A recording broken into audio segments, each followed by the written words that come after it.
বাংলাদেশের ইতিহাসে প্রথমবারের মতো family court paperless family court চালু করেছি। ঘরে বসে বিচার প্রার্থী আইনজীবী বিচারকরা তাদের অ্যাকাউন্টের মাধ্যমে মামলা দায়েরও করতে পারছেন, মামলা পরিচালনা করতে পারছেন। আদালতের থেকে জামিন মঞ্জুর হওয়ার পর জেলখানা থেকে বের হওয়া পর্যন্ত অনেকগুলা ব্যক্তির সিগনেচার লাগে, তো কে ঠিক কখন সিগনেচার করছে সেটাও সুস্পষ্টভাবে বোঝা যাবে। ফলে দায়িত্ব এড়ানোরও কোনো সুযোগ থাকবে না। আমাদের যে অনলাইন বেল বন্ড, এটা খুব ফ্র্যাঙ্কলি বললে কি, এটার আগে যেটা ছিল যে হাতে হাতে করে বেলটা পৌঁছে দেওয়া, এটা যেই আদালতে মঞ্জুর হতো আর যেই কারাগারে পৌঁছানো, এর মাঝখানে এমনও আছে যে সর্বোচ্চ 10 থেকে 12টা ধাপ অতিক্রম করতে হতো।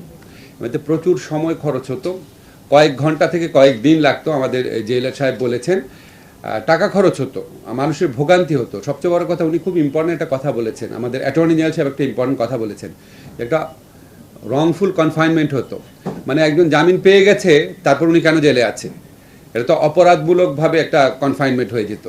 সেটার থেকে মুক্ত পাওয়ার চিন্তা থেকে আমরা নারায়ণগঞ্জে চালু করেছিলাম। এটা অত্যন্ত সফল হয়েছে, জনপ্রিয় হয়েছে। আজকে আরও 8টা জেলাতে রেপ্লিকেট করছি। আপনাদেরকে বলেছি আমি 8টা জেলার কথা।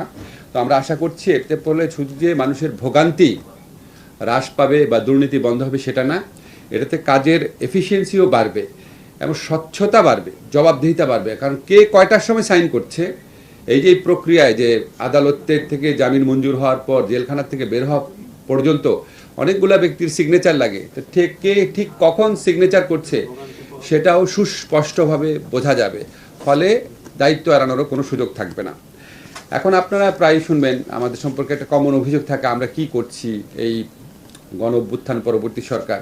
আমি এটা অনেকবার এখানে ব্যাখ্যা করেছি, আমরা প্রচুর আইনগত সংস্কার করেছি। আমার মনে হয় এটা মানে শোনার মতো ধৈর্য থাকলে সবাই বুঝতে পারবে। এটা ছাড়া আমাদের একটা অত্যন্ত বড় কাজ ছিল ডিজিটালাইজেশন। আপনারা জানেন যে কোনো ডিজিটালাইজেশন দুর্নীতির স্কোপ বন্ধ করে দেয়, ভোগান্তির স্কোপ বন্ধ করে দেয়, যে কোনো ডিজিটালাইজেশন। তো আমরা অনলাইন বেল বন্ডের পাশাপাশি আরও কয়েকটা পদক্ষেপ নিয়েছি, আপনাদের একটু জানাই। আপনারা জানেন, আমরা সাংবাদিক ভাইরা সবসময় এই ধরনের প্রক্রিয়া আমাদেরকে অসীম উৎসাহ দিয়েছেন, ভালো করে পত্রিকা কাভারেজ দিয়েছেন।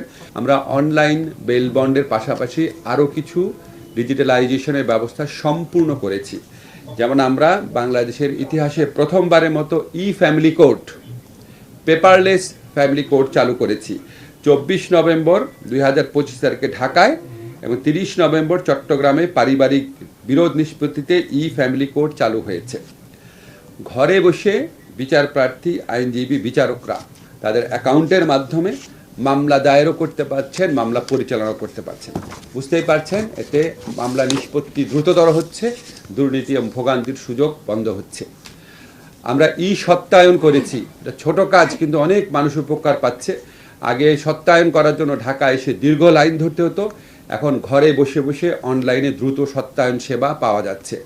আমরা কজ লিস্ট করেছি, এটা আগেও ছিল কিন্তু এটা আমরা সম্পূর্ণ করেছি।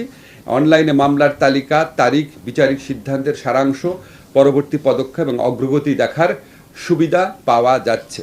আমরা থাকবো না, কিন্তু আমরা বিশ্বাস করি পরবর্তীকালে যে সরকারি আসবেন, রেজিস্ট্রেশন যে প্রকল্পটা আছে এটা তারা পূর্ণদমে তারা বাস্তবায়ন করার চেষ্টা করবেন।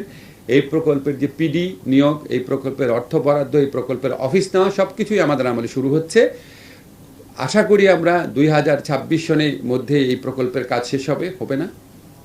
চান্স আছে? আচ্ছা, সরি, এটা একটু সময় লাগতে পারে, 1 থেকে 2 বছর সময় লাগবে।